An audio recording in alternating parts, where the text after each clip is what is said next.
Hello there everyone, welcome back to another video about the One Piece card game. Today I'm going to be continuing my coverage of OP03 Pillars of Strength with another deck profile, this time for Nami. This is one of the decks I'm personally most excited to play, so I hope you guys are ready. If you are, like the video, I'd appreciate it. Subscribe to the channel, 80% of you are not, and if you're interested in in-depth guides to different decks in the format, some of the top tier decks that's already published on my Patreon, linked in the description. If you have got some events coming up, I really do recommend checking that out. It's like $5, it's really worth it, I really do think it is. In-depth guides, matchups, deck lists, card analysis, all that sort of stuff. Please do check it out. With that being said, let's jump into the Nami deck because it's actually really quite interesting. It went in a direction that the dev team were not expecting. So, what does Nami do? I'll read the one line of text we care about, and then we'll talk about the other one. As an additional rule, when your number of cards in deck reaches 0, you win the game. So this is a deck about self-mill. It also has an effect Don 1. When this attack hits, you mill 1. We're never caring about that. We don't care about that. We're trying to mill through other effects. The only time I want to be dealing damage to my opponent is with Zeph, to be honest. Otherwise, I'm attacking their units.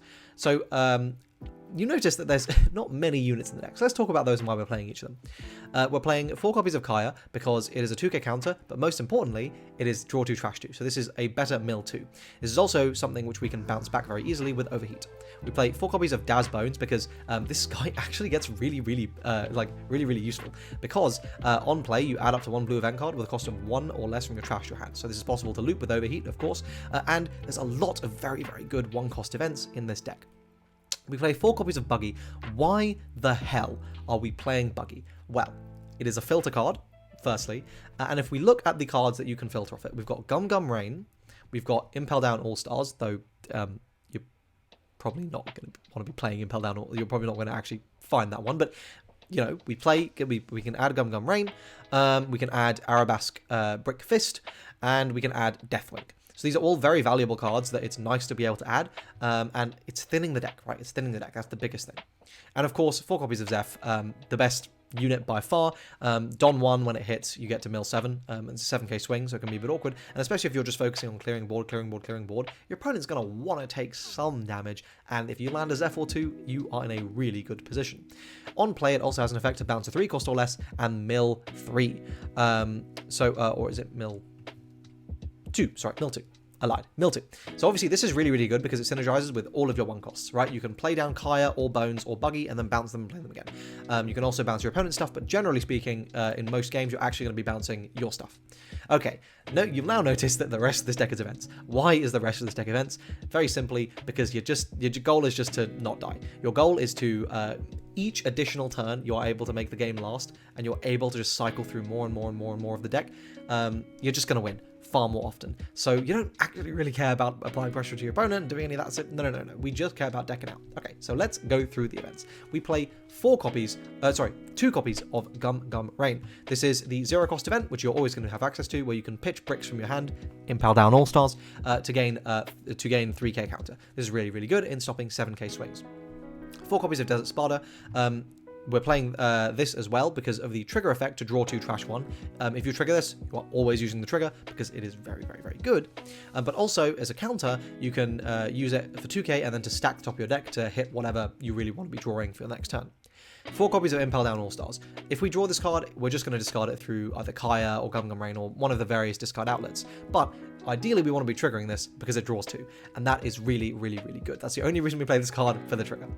We play 4 copies of Usopp's Rubber Band of Doom. This gives you 2k, and then you can mill 1. So again, this is another really nice one. And the trigger draws 1 and trashes 1, so it gets us through 2 more cards. So we're happy whenever we see this card. 4 copies of Giant Gavel. The trigger here bounces a 4-cost or lower. This can be nice if your opponent's got a marker up and nothing else, and you got a Zeph. Why not? But usually you're using this because it's a discard outlet for your Impel Down All-Stars that are inevitably going to end up in your hand. Plus, it's a 1-drop 4k, and you get to mill 2 from it. So this is a very good card. 3 copies of Overheat. As I've said, this synergizes with 12 of your cheap units. You get to bounce them back to your hand and keep reusing them. Obviously, it has the trigger to bounce 4 cost or less as well. Play 2 copies of Arabesque Brick Fist. This is searchable through Buggy for the matchups where bouncing a 4-cost or lower is valuable, but a lot of the time, you will just be using this on your own stuff. Again, you will play it like to bounce a Kaya or a Bones or a Buggy and just find something else. Just, keep filtering. That is the name of the game. 3 copies of Love Beam. This is one of your best counters. It's a 4k for 2, but then you also draw if you have 3 or less cards in your hand, so it's just getting you through that deck a little bit faster. 3 copies of Deathwing. This is a 6k counter with 3 that costs 3, but you draw until you have 2 cards in your hand.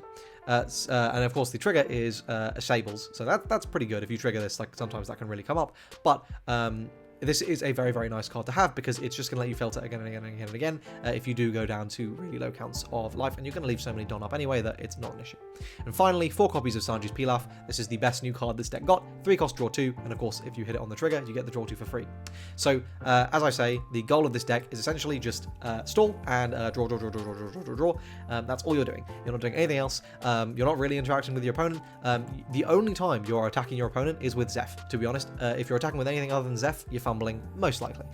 You really don't want to be giving your opponent cards. You really want to just bait them into taking the Zeph attack. How good is this deck? It's definitely a lot worse now that since Kabuji and Moji got banned, but I do think it's very, very playable. I think there's a lot of people who can, there's a lot of experimentation I think we can still do to nail down the best way to play this deck.